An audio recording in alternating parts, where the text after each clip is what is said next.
एक तेजस्वी और दयावान बालक एजन तेजस्वी माने शक्तिशाली और दयावान एजन लड़ा। बीरेश्वर एक साहसी बालक था। बीरेश्वर एजन साहसी लड़ा आसिले। उत्तरी कलकत्ता के एक वकील के परिवार में 12 जनवरी 1863 ईंग में उनका जन्म हुआ था। उत्तर कलिकतार एजन उकिলৰ घৰত 12 জানুৱাৰী 1863 চনত তেওঁৰ जन्म হৈছিলে। उसके पिता का नाम था विश्वनाथ दत्त तथा माँ का नाम भुवनेश्वरी देवी था। तेर देउताकर नाम आছিলে विश्वनाथ दत्त और माकर नाम आছিলে भुवनेश्वरी देवी। लोग प्यार से उसे बिले नाम से भी पुकारते थे। मानुहे मरमते तेक बिले नामेरे मातिছিলে। एक दिन की बात है, एदिनाखনৰ कथा। बीरेश्वर एक मेला देखकर कुछ दोस्तों के साथ लौट रहा था। बीरेश्वरे एखन मेला चाই केजनमान लगोर बंधुर लगत उभति आइसिले। अचानक एक घोड़ा गाड़ी तीव्र गति से आ गई और एक छोटा बच्चा गाड़ी के नीचे आ गया। हठाते एखन घोड़ा गाड़ी बर जोरेरे आहिसिले और एजन सरू लड़ा गाड़ीखনৰ तলত सोमाই গৈছিলে। सभी देखते ही रह गए। সকলোৱে সেই ঘটনাটো চাই থাকিলে। बीरेश्वर ने अपनी साहस का परिचय देते हुए बड़ी फुर्ती से उस बच्चे को गाड़ी के नीचे से निकाला। बीरेश्वरे নিজৰ সাহসৰ পৰিচয় দি সাহসেৰে সেই ল'ৰাজনক গাড়ীৰ তলৰ পৰা উলিয়ালে। सभी ने उसकी प्रशंसा की। সকলোৱে তেওঁৰ প্ৰশংসা কৰিলে। बालक बीरेश्वर के मन में दया का भाव भरा हुआ था। बीरेश्वৰৰ মনত দয়াৰ ভাৱ আছিলে। उसमें एक विशेष आदत भी थी, दान की। তেওঁৰ এটা বিশেষ গুণ আছিলে, বেলেগক বস্তু দান দিয়া। ज़रूरतमंद को देखकर अपने पिता की ही तरह वह जो भी कीमती वस्तु हो दान कर देता था। और সেইকাৰণে মানে কাৰোবাক কিবা এটা বস্তু প্ৰয়োজন হৈছে এইটো দেখিলেই তেওঁ দেউতাকৰ নিচিনাকৈ যিমানে দামী বস্তু নহওক কিয় সেয়া দান কৰি দিছিলে। यहाँ तक कि स्वयं के कपड़े भी, आनकी নিজৰ কাপোৰো তেওঁ বেলেগক দান কৰি দিছিলে। कभी कभार माँ इस कारण से उसे कमरे में बंद कर देती थी। केতিয়াবা केতিয়াবা माके এই কাৰণটোতে তেওঁ ৰুমৰ ভিতৰত বা কোঠাৰ ভিতৰত বন্ধ কৰি দিছিলে। तब भी वह रास्ते से गुजरते हुए भिखारियों को बुलाकर खिड़की के कमरे का सामान दे देता था। তেতিয়াও তেওঁ কি কৰিছিলে, ৰাস্তাৰ ভিখাৰীবিলাকক মাতি যিবিলাক সেই ৰুমটোৰ ভিতৰৰ বস্তু আছে সেইবিলাক দি দিছিলে খিৰিকীৰে। मजबूर होकर माँ को कमरा खोल देना पड़ता था। और माके কি কৰিছিলে মানে মজবুৰ হৈ উপায় নোহোৱা হৈ উপায়বিহীন হৈ মাকে কি কৰিবলগীয়া হৈছিলে, সেই ৰুমটোৰ দৰজা খুলি দিবলগীয়া হৈছিলে। दिन बर दिन बीरेश्वर बड़ा होने लगा। दिन गई থাকিলে মানে बीरेश्वर डाঙर হ'বলৈ ধৰিলে। वह स्कूल भी जाने लगा। তেওঁ স্কুললৈ যাবলৈ ধৰিলে। माँ ने स्कूल में उसका नाम रखा नरेंद्रनाथ। माके स्कूলত তেওঁৰ नाम ৰাখিলে नरेंद्रनाथ। कोलकाता के विद्यासागर मेट्रोपॉलिटन स्कूल में उसकी पढ़ाई शुरू हुई। कलिकतार विद्यासागर मेट्रोपॉलिटन स्कूলত তেওঁৰ पढ़ा शुना आरम्भ हल। नरेंद्रनाथ लिखाई पढ़ाई में भी तेज था। नरेंद्रनाथ लिखा पढ़ा तो बहुत भाल आसिले। दोस्तों के साथ खेलकर समय बिताना उसे ज़्यादा पसंद था। लगৰ সমনীয়াৰ লগত খেলা ধূলা কৰি সময় অতিবাহিত কৰি তেওঁ বেছি ভাল পাইছিলে। लेकिन जब भी पढ़ता था मन लगाकर पढ़ता था। किंतु जेतियाই তেওঁ পঢ়িছিলে তেওঁ কি কৰিছিল, মনোযোগেৰে তেওঁ পঢ়িছিলে। धीरे धीरे पढ़ाई में उसकी रुचि बढ़ने लगी और लाहे लाहे पढ़ा शुनात তেওঁৰ रुचि बाढ़िবলৈ धरिले। वह साहित्य, दर्शन शास्त्र, इतिहास आदि विषयों पर गंभीर अध्ययन करने लगा। তেওঁ साहित्य, दर्शन शास्त्र, इतिहास आदि विषय गभीरभाৱে अध्ययन কৰিবলৈ ধৰিলে। प्रवेशिका परीक्षा में नरेंद्रनाथ प्रथम विभाग में उत्तीर्ण हुआ। प्रवेशिका परीक्षात मेट्रिक परीक्षात नरेंद्रनाथे प्रथम विभागत उत्तीर्ण हल। उसके बाद कुछ दिनों के लिए प्रेसिडेंसी कॉलेज में भी अध्ययन किया। तार पिছত केइदिनमाনৰ কাৰণে प्रेसिडेंसी कॉलेजतो তেওঁ अध्ययन কৰিলে। तत्पश्चात जनरल एस विल्स कॉलेज में उसने दाखिला लिया। तार पिছত जनरल एस विल्स कॉलेजत তেওঁ কি কৰিলে, नामभर्ती কৰিলে। आज यह कॉलेज स्कॉटिशर्स कॉलेज नाम से परिचित है। आज ये कॉलेजখন स्कॉटिशर्स कॉलेज नामेৰে परिचित। कॉलेज में पढ़ते समय नरेंद्रनाथ का प्रिय विषय था दर्शन शास्त्र। कॉलेजत पढ़ा সময়ত नरेंद्रनाथर प्रिय विषय आছিলে दर्शन शास्त्र।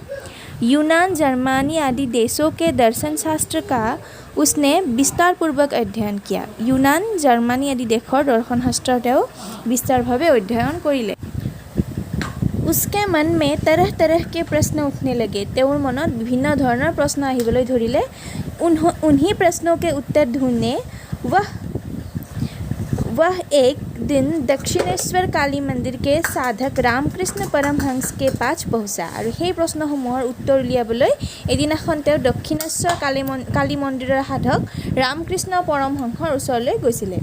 उनके विचारों और सिद्धांतों से वह इतना प्रभावित हुआ कि उन्हें अपना गुरु मान लिया। তেওঁৰ বিচাৰ আৰু সিদ্ধান্তৰ পৰা তেওঁ ইমান প্ৰভাৱিত হৈছিলে যে তেওঁ रामकृष्ण परमहंसক नरेंद्र नाथे गुरु मानी লৈছিলে।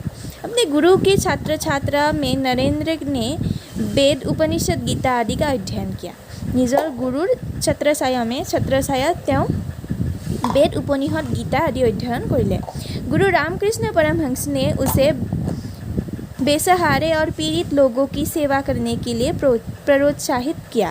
আৰু তেওঁৰ গুৰু ৰামকৃষ্ণ পৰমহংসই তেওঁ যিবিলাক অনাথ আৰু দুখীয়া মানুহ আছে, পীড়িত লোক আছে, সেইবিলাকক সহায় কৰিবলৈ কি কৰিলে? উৎসাহিত কৰিলে।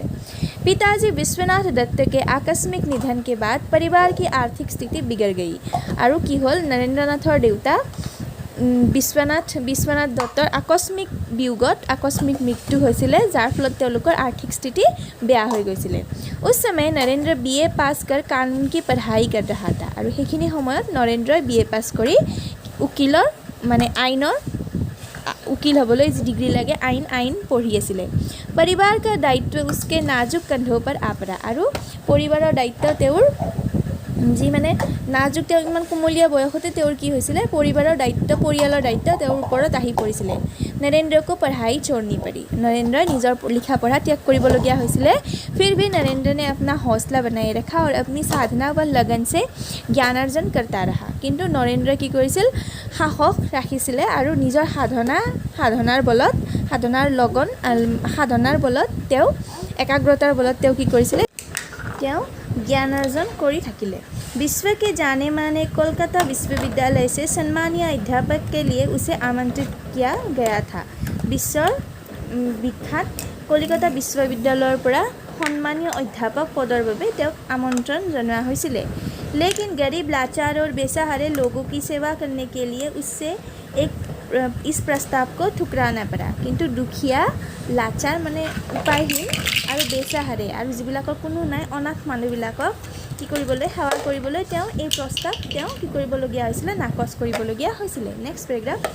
25 वर्ष की अवस्था में 25 वर्ष की अवस्था में नरेंद्र ने गेरुआ वस्त्र धारण किया। আৰু 25 বছৰ বয়সত নৰেন্দ্ৰই गेरुआ वस्त्र धारण কৰিছিলে। संन्यास लेने के बाद वे स्वामी विवेकानंद नाम से लोकप्रिय हुए। और सन्यास लोৱাৰ পিছত তেওঁ स्वामी विवेकानंद नामेৰে लोकप्रिय হৈছিলে। तत्पश्चात स्वामी विवेकानंद जी ने पूरे भारतवर्ष की यात्रा की। और তাৰ পিছত কি কৰিছিলে? स्वामी विवेकानंदই গোটেই ভাৰতবৰ্ষৰে কি কৰিছিলে? যাত্ৰা কৰিছিলে। इस यात्रा में उन्होंने राजाओं की विलासिता और प्रजाओं की दरिद्रता देखी। এই যাত্ৰাত তেওঁ ৰজাসকলৰ বিলাসিতা আৰু প্ৰজাসকলৰ দৰিদ্ৰতা দেখিবলৈ পাইছিলে। समाज में व्यक्त अंधविश्वासों और कुसंस्कारों को भी देखा। সমাজত থকা अंधविश्वास और कुसंस्कारবোৰ তেওঁ দেখিবলৈ পাইছিলে। इन सब चीज़ों का उनके मन पर गहरा प्रभाव पड़ा और उन्होंने देश में आधुनिक एवं वैज्ञानिक शिक्षा का अभाव महसूस किया। और এইবিলাকে তেওঁৰ মনত গভীৰ সাজ বহুৱাইছিলে আৰু তেওঁ দেশত আধুনিক আৰু বৈজ্ঞানিক শিক্ষাৰ অভাৱ অনুভৱ কৰিছিলে। मन ही मन स्वामी जी इन चीज़ों से मुक्त एक शक्तिशाली भारत का सपना देखने लगे। और मने मने स्वामीजीয়ে কি কৰিলে? এখন মুক্ত আৰু শক্তিশালী ভাৰতৰ সপোন দেখিবলৈ ধৰিলে। नेक्स्ट पैराग्राफ सवा। वर्ष 1893 में अमेरिका के शिकागो शहर में एक विश्व धर्म सम्मेलन आयोजित हुआ था। 1893 চনত আমেৰিকাৰ শিকাগো চহৰত এখন বিশ্ব ধৰ্ম সন্মিলনৰ আয়োজন কৰা হৈছিলে। उस धर्म सम्मेलन में स्वामी जी ने हिंदू धर्म के प्रतिनिधि के रूप में भाग लिया था। और সেই সন্মিলনত স্বামীজীয়ে হিন্দু ধৰ্মৰ প্ৰতিনিধিৰ ৰূপত ভাগ লৈছিলে। शिकागो पार्लियामेंट ऑफ रिलीजियन में स्वामी जी ने प्यारे अमेरिकी बहनों और भाइयों शब्दों के साथ जो ही अपना तेजस्वी भाषण शुरू किया। शिकागोर এই পাৰ্লিয়ামেণ্ট অফ ৰিলিজিয়নৰ এই স্বামীজীয়ে মৰমৰ আমেৰিকাৰ ভাই আৰু ভাই ভাইটি আৰু ভণ্টিসকল বুলি যি তেজস্বী ভাষণ আৰম্ভ কৰিছিল তো 60,000 विद्वानों से भरा पूरा हॉल तालियों की गड़गड़ाहट से गूंज उठा था 7,000 মানুহেৰে পৰিপূৰ্ণ সেই গোটেই হলটো হাত চাপৰিৰ শব্দত কঁপি উঠিছিলে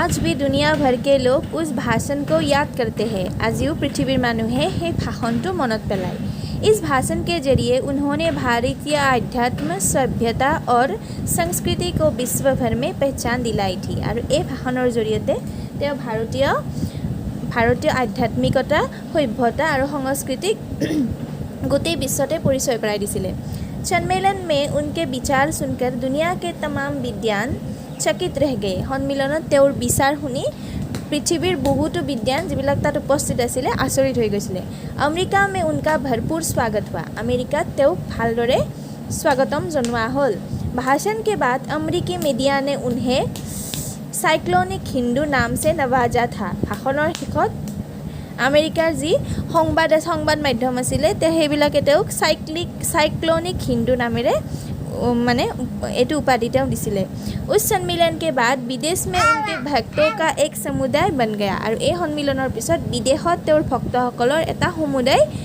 মানে সমুদায় এটা হৈ গৈছিলে বনি গৈছিলে अनेक लोग उनके शिष्य भी बन गए बहुतो মানুহ তেওঁৰ শিষ্য হৈছিলে भारत वापस आकर स्वामी जी ने रामकृष्ण मिशन नामक एक कल्याणकारी संस्था की भी स्थापना की भारतলৈ উভতি আহি স্বামীজীয়ে रामकृष्ण मिशन नाমৰ এটা কল্যাণকামী সংস্থাও স্থাপন কৰিছিলে समस्त पृथ्वी के गरीब बेसहारे लोगों की सेवा करना इस संस्था का प्रथम उद्देश्य था पृथ्वीर समस्त गरीब दुखिया আৰু মানে दुखिया और अनाथ लोकসকলক সহায় কৰা এই সংস্থাৰ প্ৰধান উদ্দেশ্য আছিল आज देश विदेश में इस संस्था की अनेक शाखाएं काम कर रही है আজি देश विदेशत এই সংস্থাটোৰ বহুতো শাখাই কাম কৰি আছে स्वामी जी एक मानवतावादी संत थे তেওঁ এজন মানৱতাবাদী সন্ন্যাসী আছিলে उन्होंने मानव की उन्नति और कल्याण को सर्वोपरि माना তেওঁ মানুহৰ উন্নতি আৰু কল্যাণক সকলোতকৈ মানে প্ৰথম স্থান দিছিলে সকলোতকৈ ওপৰত বুলি তেওঁ মানিছিলে स्वामी जी दुनिया के सभी धार्मिक विचारों को महत्व देते थे তেওঁ পৃথিৱীৰ সকলো ধাৰ্মিক বিচাৰকে তেওঁ महत्व সমানে গুৰুত্ব দিছিলে उनकी ओजपूर्ण वाणी और उपदेश आज भी समस्त मानव जाति में शक्ति का संचार करता है তেওঁৰ যে ओजपूर्ण माने गंभीर वाणी और उपदेश समूहे आजिও समस्त मानव जातिक शक्ति प्रदान करे देश की युवा शक्ति पर स्वामी जी को पूरा भरोसा था माने देशर যিবিলাক যুৱক আছে যুৱক যুৱতী আছে যুৱ শক্তি আছে সেইবিলাকৰ ওপৰত স্বামীজীয়ে কি কৰিছিল বিশ্বাস কৰিছিল इसलिए तन मन से स्वस्थ होकर देश के भविष्य को बदलने की दिशा में काम करने के लिए अपने पूरी युवा शक्ति का आह्वान किया था সেইকাৰণে শাৰীৰিকভাৱে মানসিকভাৱে সুস্থ হৈ ভৱিষ্যতক দেশৰ ভৱিষ্যত দিশ সলনি কৰিবলৈ আৰু দেশৰ কাৰণে কাম কৰিবলৈ তেওঁ যুৱ শক্তিক আহ্বান জনাইছিলে स्वामी जी सिर्फ 39 साल तक ही जीवित रहे তেওঁ মাত্ৰ 39 বছৰ বয়সলৈ জীৱিত আছিলে वर्ष 1902 की 7 जुलाई को वेल्लूर मठ में उन्होंने अंतिम सांस ली 1902 চনৰ 4 जुलाई तारिখে তেওঁ কি কৰিছিলে 39 বছৰ জীয়াইছিলে যেহেতু 4 जुलाई तारिখে তেওঁ वेल्लूर मठত তেওঁৰ শেষ নিশ্বাস ত্যাগ কৰিছিলে বা তেওঁৰ মৃত্যু হৈছিলে आज भी लोग इन महान दार्शनिक ओजस्वी वक्ता मानवतावादी संत को श्रद्धा के साथ स्मरण करते हैं আজিও মানুহে এই মহান দাৰ্শনিকজন গাম্ভীৰ্যপূৰ্ণ বক্তাজনক আৰু মানৱতাবাদী সন্ন্যাসীজনক শ্ৰদ্ধাৰে স্মৰণ কৰে हमारा सौभाग्य है कि हम